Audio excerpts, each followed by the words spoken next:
നമുക്ക് എങ്ങനെ ഇൻസ്റ്റൻറ്റ് പാലട മിക്സ് വെച്ച് പായസം എങ്ങനെ ഉണ്ടാക്കാം. 25 മിനിറ്റ് മതി. അപ്പോൾ നമുക്കിനി വീഡിയോയിലേക്ക് പോകാം. ഹലോ ഗായ്സ്, വൈഷ്ണി കുക്കിംഗ് വ്ളോഗിലേക്ക് സ്വാഗതം. നമ്മളിവിടെ കിച്ചൺ ട്രഷേഴ്സിൻ്റെ പാലട മിക്സ് കൊണ്ട് പായസം ഉണ്ടാക്കുകയാണ്. അപ്പോൾ അതിൻ്റെ നമ്മൾ 1.5 ലിറ്റർ പാൽ ഇതാ എടുത്ത് വെച്ചു. ഇനി ഇത് തിളപ്പിച്ചിട്ട് നമുക്ക് ആ മിക്സ് ഇതിലോട്ട് ഇടാം. നമ്മളുടെ ആ പാൽ ഇതാ തിളയ്ക്കാൻ വെച്ചു. അപ്പോൾ 1.5 ലിറ്റർ പാൽ നമ്മൾ ഒഴിച്ചിരിക്കുന്നത്. അത് തിളച്ചിട്ട് നമുക്ക് ഈ മിക്സ് ഇടാം.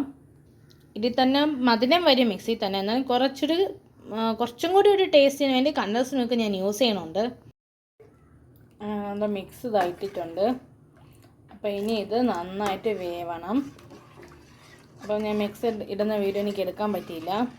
അപ്പോൾ ഇനി നന്നായിട്ട് വെന്ത് വരട്ടെ. അപ്പോൾ നമ്മൾ ഇത് വേവുന്ന ടൈം കൊണ്ട് കാഷ്യൂ നട്ടും കറുത്ത മുന്തിരിയും നെയ്യിൽ വറുത്ത് മാറ്റി വയ്ക്കണം. ഇതിൽ കൂടെ ഉണ്ടെങ്കിലും നമ്മൾ ഒരു ഭംഗിക്ക് നമ്മൾ ഇടുമ്പോൾ നല്ല ഭംഗിയാണ്, നമ്മൾ ഒരു അലങ്കരിക്കുമ്പോഴേ. അപ്പോൾ നമുക്ക് കുടിക്കുമ്പോൾ നല്ലൊരു ടേസ്റ്റ് തോന്നും. അപ്പം ഇതിൽ വലുതായിട്ട് എനിക്ക് കിട്ടിയില്ല, കുറച്ചേ ഉള്ളൂ. പക്ഷേ കൂടുതലും കശുവണ്ടിയും മുന്തിരിയും ഉണ്ടെങ്കിൽ പായസം നല്ലോണം ടേസ്റ്റ്. പ്രത്യേകിച്ച് കറുത്ത മുന്തിരി കൂടുതൽ ഉണ്ടാവണം, എനിക്കതാണ് ഇഷ്ടം. കൂടുതൽ പായസത്തിൽ കറുത്ത മുന്തിരി വേണമെന്ന് ഉള്ള ഒരാളാണ് ഞാൻ. അപ്പം നമുക്കിതൊന്ന് തിളച്ച് വെന്ത് വരട്ടെ. അപ്പോഴത്തേക്ക് നമുക്ക് നെയ്യിൽ കശുവണ്ടിയും മുന്തിരിയും വറുത്തെടുക്കാം. തിളച്ച് വന്ന് സെർവ് ചെയ്യുമ്പോൾ നമുക്കിത് അതിലോട്ട് അങ്ങ് ഇടുകയും ചെയ്യാം. അപ്പോൾ എല്ലാവരും വീട്ടിൽ ചെയ്ത് നോക്കുക. എളുപ്പത്തിൽ 25 മിനിറ്റ് കൊണ്ട് നമുക്ക് പായസം വീട്ടിൽ തന്നെ ഉണ്ടാക്കാം. അപ്പം ഞാൻ ഇത് വിഷു സ്പെഷ്യലായിട്ട് നിങ്ങൾക്ക് തരികയാണ്. അപ്പം എല്ലാവരും ചെയ്ത് നോക്കുക. അപ്പോൾ നമുക്കിത് തിളച്ചിട്ട് വരട്ടെ.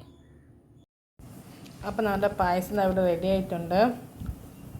അപ്പം ടേസ്റ്റി ആയിട്ടുള്ളൊരു പായസമാണ്. അപ്പോൾ എല്ലാവരും ട്രൈ ചെയ്ത് നോക്കണം.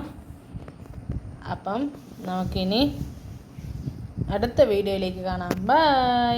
Thank you for watching.